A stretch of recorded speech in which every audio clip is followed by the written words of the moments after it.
One of the biggest causes of communication breakdown is something called mental map mismatch. One of the biggest obstacles to communication elegance is mental map mismatch. Everybody has different ideas in their head. Everybody has different desires in their head. Everybody has different strategies about what they're willing to do to get those desires in their head. Everybody has different memories of success and lack of success in their past in their head. Everybody has different dreams of what they think is possible in their future in their head. This is the cause of most communication breakdown, by not recognizing this mental map mismatch. Way back in the days of hunter-gatherers, everybody had very, very similar mental maps, because every time we did something together, every time we were able to solve a problem together, we had the same experiences. We had the same desires. We had the same hopes and dreams. We wanted the same things. So the only thing that was different was a strategy of how to get that. So a strategy mismatch map, a strategy map mismatch is perfect for solving collective problems, because everyone can kick in their own unique strategy, and that will create the best strategy. But today, everything is different about our mental maps. Everybody has different desires. Everybody has different intentions. Everybody has different feelings about whether or not they can achieve your desires. So when you lead a conversation by taking what's inside your head and trying to shove it inside somebody else's head, it's almost guaranteed to fail, because your mental map and their mental map is so different. But because you are watching this video right now, because you are interested in increasing your communication skills, you are probably more introverted than most people, which means you have a secret weapon. Being an introvert makes you unique qualified to not only understand, but apply the idea of mental map mismatch to your communication. A lot of people that are extroverted, that are outgoing, that are charismatic, they're kind of like putting on a fake outward personality to hide what they really fear inside of them. It's like they're terrified of being left alone. They're terrified of being abandoned. They're terrified of not being recognized, so they're always pushing out, which means they will never truly recognize the power of the concept of mental map mismatch. Because of your introverted nature, because you have a lot of memories of reading situations better, because you're not trying to push your mental map on everybody, because you're not trying to assert your ideas into everybody's brains, because you're more relaxed, because you can read the room better than most, because you can read facial expressions better than most. Now, I don't know how you feel about this. I don't know if you think about all of your memories of your being introverted and being able to read the room, whether you keep that to yourself or you share it with other people. But either way, this is your superpower. To lead with curiosity, to not lead with your ego, to not lead with a desire to prove that you're right, to lead with curiosity about the other person. Because when you lead with curiosity about the other person, when you expand their mental map, something fantastic will happen. Something wonderful will happen.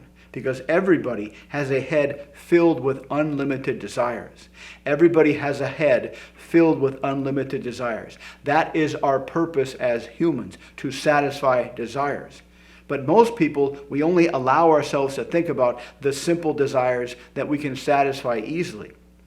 Most people don't allow themselves to think about these potential long-term desires that might take a lot of effort to get there. So these long-term desires only really exist in our brain as a very vague wish that is way out in the never-to-becoming future that will only happen by some kind of magic, like if we win the lottery or something. So when you talk to people about their desires, when you ask them about what they want, and you put them out in the future past the medium-term anxiety and frustration of getting the desire, and just kind of pop them into a longer-term future and get them to imagine that desire, get them to expand that desire in their mind, they will feel fantastic. And if you couple that by building up their agency map, by helping them to reference memories where they made strong decisions to go after something they wanted and they were successful, these two mental map expansions will make them feel fantastic. because we reference our memories based on an old program. We all have the better safe than sorry program running in our brains. Whenever you walked into an unknown situation in the past, in our hunter-gatherer past, you had to be on high alert. You had to imagine the worst possible thing that could happen because that kept you safe.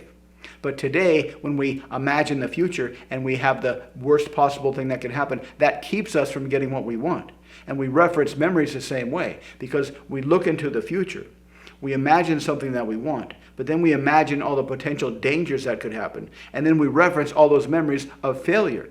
Now, this was a perfect strategy in the past. We would go into an unknown jungle, an unknown place that we'd never been to before. And we would imagine all the potential negative things that could happen. And we would imagine all the potential negative things that could happen. That would fire up our brain of all the memories of all the bad things, because that would give us a strategy of how to handle those potentially negative things should they come up. That was a very useful survival strategy. But today the world is much different. We're not going to get eaten by a tiger. We're not going to get trampled by a herd of woolly mammoths. We just have social fears. And so this strategy doesn't really work. But you can help people.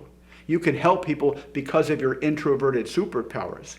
You can help people expand their desires and ask questions, gently ask questions that build up their agency map. And when you build up their agency map and their desire map, a wonderful thing will happen. They will start off by having this kind of vague, out in the future, probably never going to happen, wish of what they wish would happen in the future. But through your conversation with them, through your introspective conversation, through your curiosity-led conversation, you can gently ask questions to build up the specificity of their desire, to build up the tangibleness of their desire, to build up all the feelings they will feel when they have their desire, all the sensations, all the sounds, all the sights, all the feelings, and make it real in their brain. And when you build up their agency map, they will believe they can get this, whereas before it was a vague wish way out in the future. And as this happens, as the conversation transpires, as the conversation goes on, they will start to feel better and better and better about their future. They will start to feel happier and happier about their future.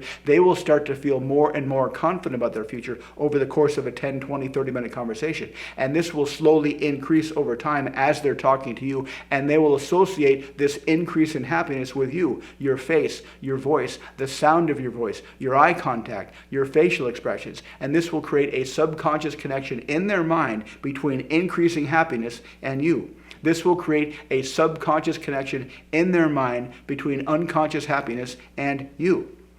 A long, long time ago, I sold cars. And there was a guy there, a sales manager, that was just super, super goofy and always happy and always outgoing, always kind of playful. And the other sales managers didn't really like this guy too much. But he told me his origin story, and I figured out why. When he started selling, he had this very charismatic, outgoing personality, and he sold a lot of cars. He sold more than most people. But he told me back in the early days, it created a lot of stress. It created a lot of pressure because he felt like he was always kind of putting on a show for the customers. He was putting on a show and trying to forcefully, mentally, emotionally, forcefully assert himself onto the customer to overcome their resistance with his happy, outgoing, charismatic personality. And it started to wear down on him. Even though he sold more than most salespeople, it started to wear down on him. And he decided he was going to quit because he didn't want to do this anymore. It was too much pressure, even though he was able to make a lot of money. It was too much pressure. So when he decided to quit, in his mind, he just kind of gave up. And he said, screw it. I'm not going to push. I'm just going to ask questions. I'm going to find out what they want. If they don't buy, I don't care. So he started asking questions. And because of his goofy personality, he started just asking all these random, crazy questions. And the more of these questions he asked, the more they liked to answer the questions. And they started to become very, very happy and outgoing. And pretty soon they were buying cars right and left. He just would ask them questions, and they would expand their desire map. And I don't think he knew he was doing this specifically. But he would ask questions, and they would get really animated. They would get really excited, and they would just start buying cars, and they were paying sticker price for that. And that's when he decided not to quit. And that's how he really, really leveraged his goofy, I don't care personality by simply asking questions and building up their desires. And they were so ravenous with desire, they would just buy whatever cars they had. And he had to order cars from other car shops because he would start to sell out the cars on inventory. And they would come in not really sure what they wanted, maybe a sports car, maybe a blue blue car, and he would sell them whatever they had, which is like a green SUV or something. And just by asking people's desires, he found out a way to make a lot more money in a lot less time with a lot less stress. Thanks for watching. I'll see you next time.